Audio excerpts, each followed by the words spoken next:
नमस्कार। प्रादेशिक समाचार के साथ मैं आसिया नाजली। पहले मुख्य समाचार। प्रधानमंत्री नरेंद्र मोदी ने चौथे एनर्जी फोरम का किया उद्घाटन। कहा, आने वाले समय में भारत अपने ऊर्जा के उपभोग को करेगा दोगुना। केंद्रीय मंत्री अर्जुन मुंडा कल वीडियो कॉन्फ्रेंसिंग से 2 जनजातीय कल्याण उत्कृष्ट केंद्रों का करेंगे उद्घाटन। झारखंड के 150 गांवों और 30 ग्राम पंचायतों में पंचायती राज संस्थाओं को मिलेगी मजबूती। केंद्रीय अन्वेषण ब्यूरो की विशेष अदालत ने आज 1999 के झारखंड में कोल ब्लॉक आवंटन मामले में पूर्व केंद्रीय मंत्री दिलीप रे को सुनाई 3 वर्ष के कारावास की सजा। और देवी दुर्गा की प्रतिमा विसर्जन के साथ ही राज्य भर में 10 दिवसीय शारदीय नवरात्र भक्ति, श्रद्धा और उल्लास के साथ संपन्न। अब समाचार विस्तार से। कोविड-19 महामारी के खिलाफ देश एकजुट होकर लड़ रहा है। आप भी हमारे साथ सुरक्षा और बचाव के 3 आसान एहतियाती उपायों का संकल्प लें। मास्क पहनें, 2 गज की दूरी है जरूरी, सुरक्षित दूरी बनाए रखें, हाथ और मुंह साफ रखें। प्रधानमंत्री नरेंद्र मोदी ने आज वीडियो कॉन्फ्रेंसिंग के माध्यम से चौथे एनर्जी फोरम का उद्घाटन किया। इस अवसर पर उन्होंने प्रमुख वैश्विक तेल और गैस कंपनियों के मुख्य कार्यकारी पदाधिकारियों के साथ बातचीत की। अपने संबोधन में प्रधानमंत्री ने कहा कि भारत ने 100% विद्युतीकरण का लक्ष्य हासिल कर लिया है। उन्होंने कहा कि देश की ऊर्जा संबंधी योजनाओं का लक्ष्य न्याय संगत ऊर्जा की उपलब्धता है। श्री मोदी ने कहा कि देश में पिछले 6 सालों में 36 करोड़ से अधिक एलईडी बल्ब का वितरण किया गया है। इससे एलईडी बल्ब की कीमतों में बड़ी कमी आई है। उन्होंने कहा कि आने वाले समय में भारत अपने ऊर्जा के उपभोग को दोगुना करने वाला है। साथ ही भारत ऊर्जा के एक बहुत बड़े उपभोक्ता के रूप में उभरेगा। प्रधानमंत्री नरेंद्र मोदी कल राष्ट्रीय सतर्कता और भ्रष्टाचार रोधी सम्मेलन का उद्घाटन करेंगे। इस सम्मेलन का विषय है सतर्क भारत, समृद्ध भारत। इसका आयोजन केंद्रीय अन्वेषण ब्यूरो सीबीआई ने किया है। यह आयोजन सतर्कता जागरूकता सप्ताह के अवसर पर हो रहा है। देश में 27 अक्टूबर से 2 नवंबर तक प्रत्येक वर्ष सतर्कता जागरूकता सप्ताह मनाया जाता है। केंद्रीय मंत्री डॉक्टर जितेंद्र सिंह सम्मेलन के उद्घाटन सत्र को संबोधित करेंगे। विभिन्न केंद्रीय एजेंसियों के प्रतिनिधि भी इस सम्मेलन में भाग लेंगे। यह सम्मेलन नीति निर्माताओं और अन्य संबंधित पक्षों को व्यवस्थित सुधारों और निवारक सतर्कता उपायों के जरिए भ्रष्टाचार से निपटने में समर्थ होने के लिए साझा मंच उपलब्ध कराता है। 3 दिन के इस सम्मेलन में विदेशी न्यायाधिकार क्षेत्रों में जांच की चुनौती, निवारक सतर्कता, वित्तीय समावेशन के लिए सुधार और बैंक धोखाधड़ी की रोकथाम, प्रभावी लेखा जांच, भ्रष्टाचार निवारक अधिनियम में हाल के संशोधन, क्षमता निर्माण और प्रशिक्षण, विभिन्न एजेंसियों के बीच समन्वय, साइबर अपराध और आर्थिक अपराध जैसे विभिन्न मुद्दों पर चर्चा होगी। जनजातीय मामलों के केंद्रीय मंत्री अर्जुन मुंडा ने वीडियो कॉन्फ्रेंसिंग के माध्यम से 2 जनजातीय कल्याण उत्कृष्टता केंद्रों का उद्घाटन करेंगे। इससे झारखंड के 150 गांवों और 30 ग्राम पंचायतों में पंचायती राज संस्थाओं को मजबूती मिलेगी। इस योजना में जनजातीय युवा प्रशिक्षण लेकर इन संस्थाओं के निर्वाचित प्रतिनिधियों को जनजातीय कानूनों और नियमों के बारे में जागरूक करेंगे। इस मॉडल के तहत जनजातीय युवकों के बीच से ही युवा स्वयंसेवियों को व्यक्ति विकास प्रशिक्षण प्रदान करेंगे। इससे उनमें सामाजिक जिम्मेदारी की भावना आएगी, जिसके बाद वे जनजातीय नेताओं के तौर पर अपने समुदाय के लिए काम करेंगे। नागर विमानन मंत्री हरदीप सिंह पुरी ने कहा है कि गुरुवार से वंदे भारत मिशन का 7वां चरण शुरू होगा। श्री पुरी ने ट्वीट संदेश में कहा कि इस चरण में और अधिक गंतव्य स्थलों और उड़ानों को शामिल किया जाएगा। उन्होंने कहा कि पिछले 24 घंटे के दौरान विदेशों से 4,322 लोग स्वदेश लौटे हैं। दुमका और बेरमो विधानसभा उपचुनाव को लेकर प्रशासनिक तैयारियां तेज कर दी गई हैं। दुमका के उपायुक्त सह जिला निर्वाची पदाधिकारी राजेश्वरी बी ने आज दुमका इंजीनियरिंग कॉलेज स्थित स्ट्रांग रूम का निरीक्षण किया। इस दौरान सामान्य प्रेक्षक देवदत्त शर्मा भी उपस्थित थे। उपायुक्त ने बताया कि दुमका विधानसभा क्षेत्र में 3 नवंबर को होने वाले उपचुनाव को लेकर तैयारियां पूरी कर ली गई हैं। आकाशवाणी के ताजातरीन समाचारों के लिए आप हमारी वेबसाइट newsonair.com पर लॉग ऑन कर सकते हैं।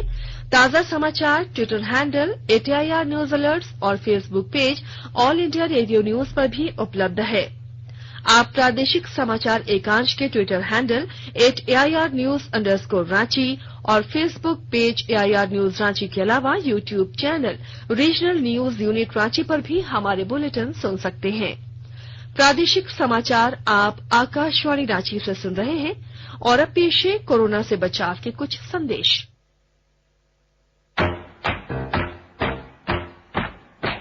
चलो मिलकर एक शुरुआत करें, चलो एक फैसला आज करें, मास्क नहीं तो टोकेंगे, कोरोना को रोकेंगे, चलो एक वादा करते हैं, चलो कुछ वादा करते हैं, मास्क नहीं तो टोकेंगे, कोरोना को रोकेंगे। भारत सरकार द्वारा जनहित में जारी।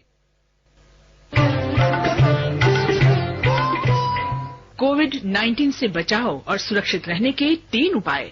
मास्क लगाएं, 2 गज दूरी है जरूरी, सुरक्षित दूरी रखें, हाथ और मुंह साफ रखें।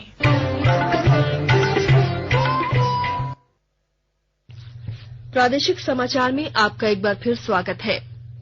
केंद्रीय अन्वेषण ब्यूरो सीबीआई की विशेष अदालत ने आज 1999 के झारखंड कोयला ब्लॉक आवंटन मामले में पूर्व केंद्रीय मंत्री दिलीप रे को 3 वर्ष के कारावास की सजा सुनाई। विशेष न्यायाधीश भरत पराशर ने कोयला मंत्रालय के तत्कालीन 2 वरिष्ठ अधिकारियों प्रदीप कुमार बनर्जी और नित्यानंद गौतम और एक और निजी कंपनी के निदेशक महेंद्र कुमार अग्रवाल को भी 3 वर्ष के कारावास की सजा सुनाई है। सभी दोषियों पर 10-10 लाख रुपए का जुर्माना भी लगाया गया है। अग्रवाल की कंपनी पर भी 60 लाख रुपए का जुर्माना लगाया गया है। देश ने कोविड-19 से निपटने में महत्वपूर्ण सफलता हासिल की है। कोविड से अब तक 71 लाख से भी अधिक रोगी ठीक हो चुके हैं, जो कुल संक्रमितों का 90% से भी अधिक है। उपचार करा रहे रोगियों की तुलना में स्वस्थ हुए लोगों की संख्या लगभग 11 गुना अधिक है। पिछले 24 घंटों के दौरान करीब 60,000 रोगी ठीक हुए हैं, जबकि नए मामलों की संख्या लगभग 45,000 है। कोरोना महामारी के दौरान पश्चिमी सिंहभूम जिले में स्वास्थ्य से संबंधित सामग्रियों की खरीद फरोख्त में गड़बड़ी की शिकायतों के बाद जिला प्रशासन ने जांच शुरू कर दी है।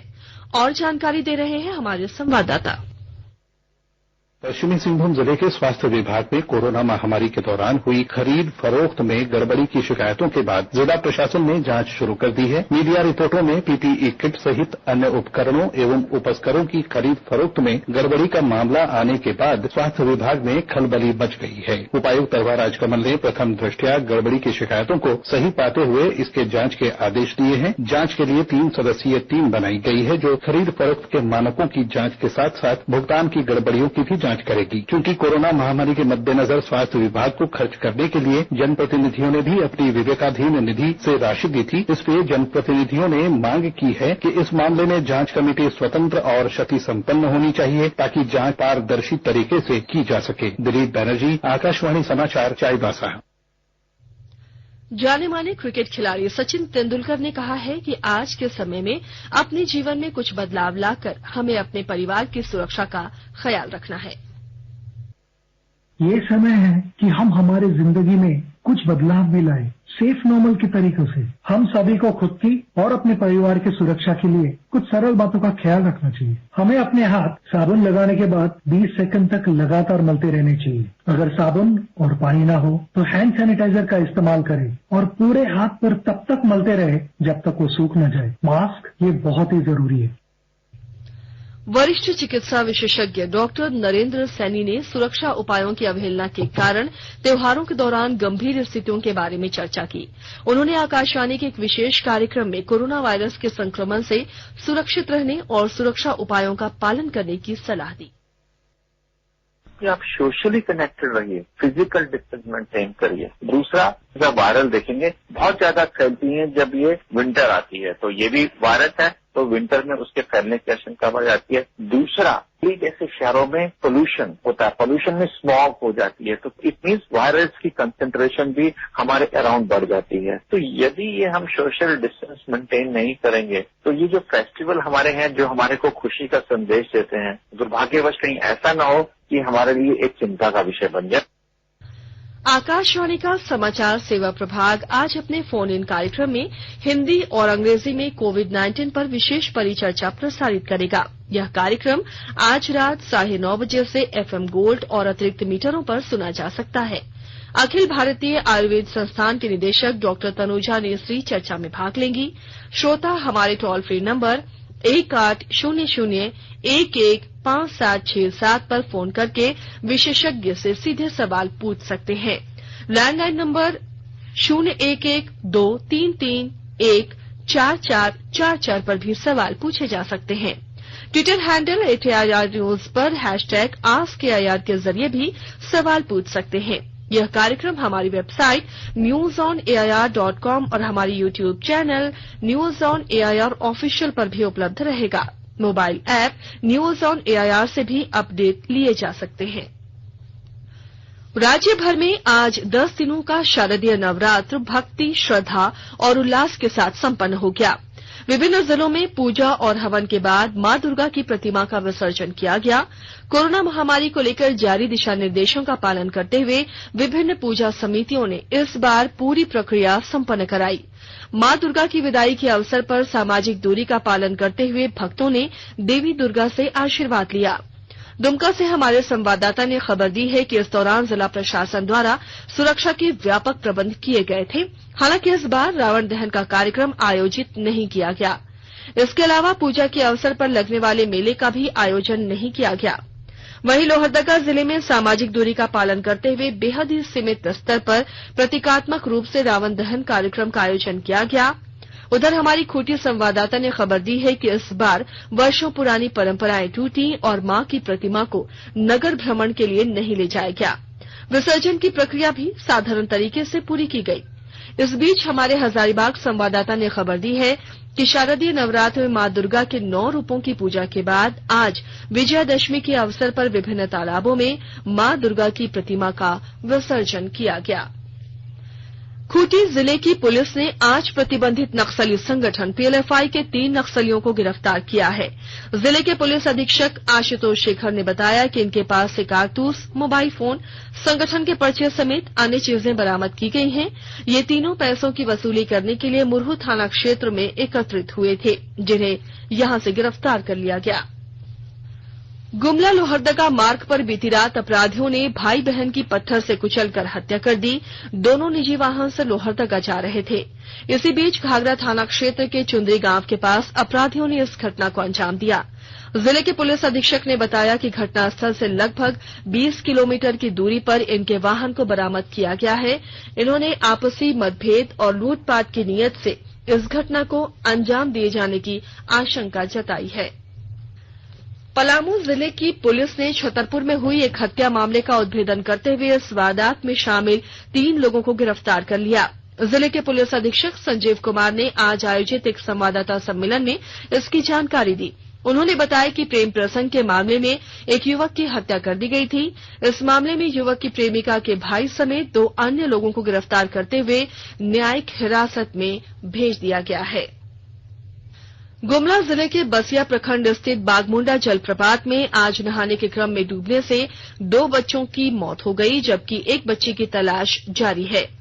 पुलिस उपाधीक्षक दीपक कुमार ने बताया कि तीनों बच्चे रांची के नामकुम से अपने परिजनों के साथ यहां पिकनिक मनाने पहुंचे थे। इसी बीच नदी की तेज धारा में वे बह गए। एनडीआरएफ की टीम ने 2 बच्चों के शव बरामद कर लिए हैं। और अब मुख्य समाचार एक बार फिर।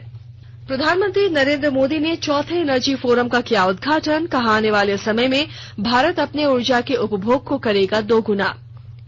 केंद्रीय मंत्री अर्जुन मुंडा कल वीडियो कॉन्फ्रेंसिंग से 2 जनजातीय कल्याण उत्कृष्टता केंद्रों का करेंगे उद्घाटन। झारखंड के 150 गांवों और 30 ग्राम पंचायतों में पंचायती राज संस्थाओं को मिलेगी मजबूती।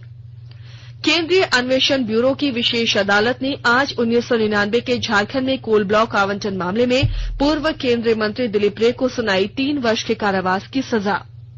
और देवी दुर्गा की प्रतिमा विसर्जन के साथ ही राज्य भर में 10 दिवसीय शारदीय नवरात्र भक्ति, श्रद्धा और उल्लास के साथ संपन्न। इसके साथ ही आकाशवाणी रांची से प्रादेशिक समाचार का ये बुलेटिन समाप्त हुआ। घर में रहिए, सुरक्षित रहिए और सुनते रहिए आकाशवाणी।